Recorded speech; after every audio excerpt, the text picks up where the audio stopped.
mengadopsi anak itu.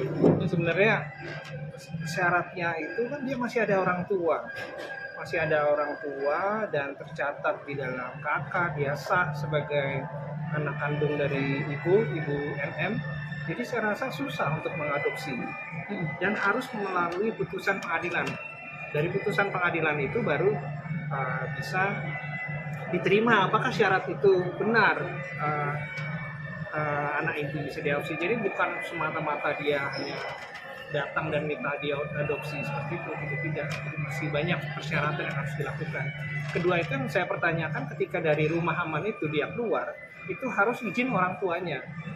Kalau tidak, ya tidak mungkin. Ketika Rasman menerima seorang anak, seharusnya Rasman itu memberitahu ke orang tuanya segera bahwa anak ini sedang dalam bersama kami. Itu karena kan dia masih kecil, umur 16 tahun. Itu saya rasa itu sudah jelas sekali di perlindungan anak bahwa Rasman tidak bisa begitu saja menerima. Ada satu instansi lagi di rumah aman itu juga dia harus memberi laporan bahwa anak itu hilang. Ya.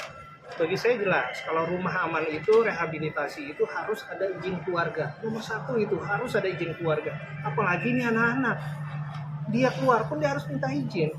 Nah, ketika tentang pertemuan Rasman dan NM, itu memang salah satunya harus ditengahi oleh mediasi atau antara sesama lawyer. Dan saya tahu sejarahnya Rasman juga tidak begitu baik. Ketika dia mediasi di beberapa kali, dia melakukan apa yang ada di dalam mediasi itu dia kabarkan, padahal sifatnya rahasia. Itu yang saya kurang setuju sama rekan profesi saya. Walaupun saya tidak setuju juga dia dianiaya, saya kurang setuju. Tapi kita harus ingat, ini seorang ibu dalam keadaan panas, dalam keadaan dia melindungi anaknya, tiba-tiba anaknya diambil. Rasman pun harus mengerti itu. Jadi jika terjadi clash, itu harus ada tata caranya lah di antara keduanya, terutama kalau di sini saya salahkan Rasman karena dia profesinya sebagai advokat. Dia harus mengerti langkah-langkah. Dia harus memberitahu orang tuanya, dia harus fasilitaskan apa, dan dia harus memberi advokasi kepada anak muda. Anak ini. Satu yang paling penting, dia tidak bisa memberi advokasi langsung karena masih ada ibunya. Gitu. Dia tidak bisa langsung, kan ada ibunya. Oke. Itu Tapi dia. walaupun sang anak ini lebih memilih pihak lain nih, pihak luar dibandingkan orang tuanya, ini seperti apa? Masih tidak bisa, walaupun begini, dia menandatangani surat Rasman sebagai klien, kan tidak bisa di bawah anak, harus orang tua yang menandatangani, tidak bisa seorang anak menandatangani surat sukarsa dan sebagainya. Itu yang saya step-stepnya harus tahu ya, Pak Rasman itu.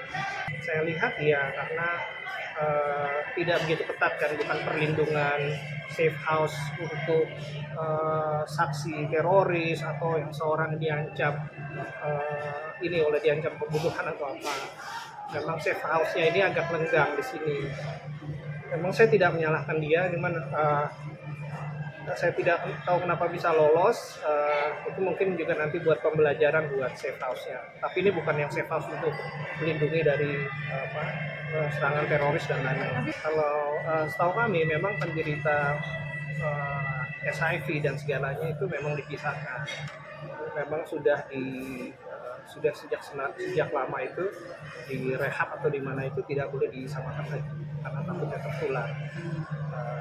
Mengapa itu memang harus ditelusuri juga apakah memang benar dicampur atau memang ada jam-jamnya. Biasanya kan ada perpisahan antara wanita dan pria, anak-anak wanita atau yang laki-laki. Mereka ada protapnya, mereka juga ada psikologi. Saya rasa tidak sebebas itu mereka membuat peraturan. Saya rasa di safe house sudah tertib dan sudah lama mereka melakukan. Tetap dia dianggap sebagai anak-anak umur 16 tahun. Nantinya akan ada pendampingan juga dari KPAI, Mas? Ya, pendampingan dari KPAI harusnya ada ya, kalau ada pergantian dari salah satu pihak. Sebenarnya kan dari ibunya aja sudah cukup, cuman kalau KPAI ingin ada permintaan, mereka bisa mendampingi. Kalau biasanya yang KPAI kami bertemu, mereka biasanya memanggil antara anak dan ibunya, orang tua dan dan anak akan diperiksa keduanya, dan mereka akan memberikan solusi kepada kedua yang konflik ini.